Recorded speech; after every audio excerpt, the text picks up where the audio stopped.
everyone, I'm Jacki Jing, reporting straight from snowy Sweden, and welcome to the second day of SiegeGG Debrief SI 2022 edition. Let's take you through what happened today, starting with Group D. After a demolition by OXG yesterday, Na'Vi were itching to set the record straight. Their opponents, Team 1, also really wanted to bounce back from a similarly poor performance yesterday. Starting in Oregon, Na'Vi were off to the races. By the half, they had almost doubled their entire round tally from yesterday.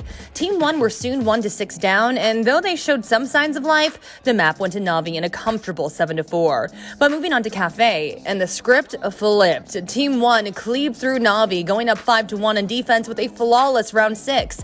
And although Neskin probably needs a trip to the eye doctor, Team 1 still managed to take the map. His legs are right there. Hello? He's still there. Why are you not looking? Hello?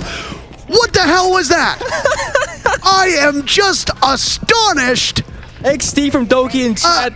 Dead bodies in this game what are we witnessing? KDS gets one, 2 even from KDS. This matchup is upside down. Na'Vi were feeling the pressure on Villa, though, and missed a crucial opportunity to equalize the scoreline on their attacking half after a bad plant spot and then a team kill. Team 1 didn't need a second invitation at this invitational and swiftly completed their 2-1 series win to get themselves on the board. Elsewhere, the APAC pain train continued as Damwon Kia took down another Brazilian team, MIBR, in 2-0 fashion as well. Now in Group A, well, we couldn't keep our eyes away from either game. The first one saw NIP seeking redemption after sliding to a loss to Sandbox yesterday. Empire 2 had looked shaky against the NAL champions and had just survived a 0-2, but Dan switched on, even getting the first ace of the event. The Russian cleaved through NIP, winning all his entry duels and finishing with a ridiculous 1.62 rating as his team won 2-0. The second game saw Sandbox themselves get ready for what should have been an easy win. Their opponents M&M had only just made it to SI and to the EUL, but the Europeans had no pressure on them and came out swinging hard, taking map 1 7-5. Sandbox looked rattled as Solatov ran through their setups and crushed the favorites 2-0. Over to Group B now, where eyes were mostly on the clash of the Titans. Team Liquid were riding a high from yesterday where they'd taken down a rising Rogue 2-0. Space Station, meanwhile, had proven their grit by grinding out a 2-1 win yesterday over FaZe. SSG started off well, going up a surprising 4-2 on Villa attack, but Liquid were just their equals and fought back hard to push the game to OT. They really turned on the style there, with both OT rounds coming down to the final 30 seconds and took the map 8-6. But nothing could stop Liquid on the second map, and especially not Paluh. Liquid found themselves 5-0 up on Oregon attack and closed it out 7-3, with Paluh becoming the first person to cross a plus 1,000 lifetime KD. And closing out with Group C, where we finally got to see Beaulo play in an action-packed series. Furia had started their SI run with a clean 2-0 against BDS yesterday, and they were looking to replicate their success going into day 2. Meanwhile, TSM were locked, loaded, and ready to play their first match and show the world they're still a force to be reckoned with.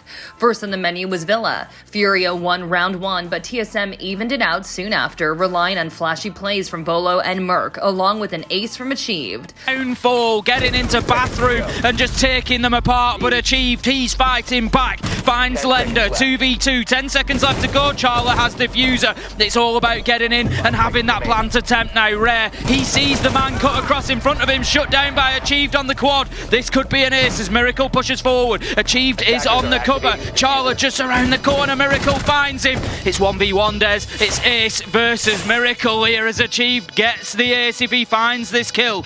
He's running away. He's just trying to find himself a better angle here that Miracle can play. The first split ended in complete equilibrium, but TSM gained a significant lead on defense and closed the map out 7-5. Next up was Clubhouse, where Furia looked significantly stronger. They garnered an early lead of 4-1 and snowballed it to 6-3 in the following rounds. On the brink of defeat, TSM came back swinging. They won 5 whole rounds of their own, winning the map and leaving Furia in the dust. And don't forget the big upset that BDS nearly caused while playing with their coach. The brawl began on Coastline, where the teams kept trading trading rounds 1-for-1 all game long. It was only in overtime that Dark Zero finally prevailed and locked in the first map with a 8-6 scoreline. Beaulo was played next, and BDS started it off strong, winning 5 out of the first 6 rounds. Dark Zero tried bringing it back, but their efforts were in vain, and BDS secured a 7-4 dub. It all came down to the decider map, Cafe Dostoyevsky. In a repeat of map 2, BDS took the first round very convincingly.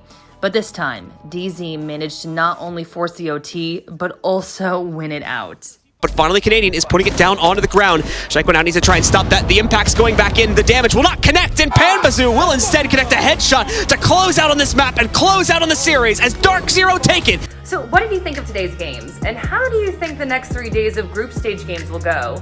While you're in the comments letting us know, be sure to subscribe and go follow us on Twitter to stay on top of the madness in Sweden, and follow me at Jacki Jing.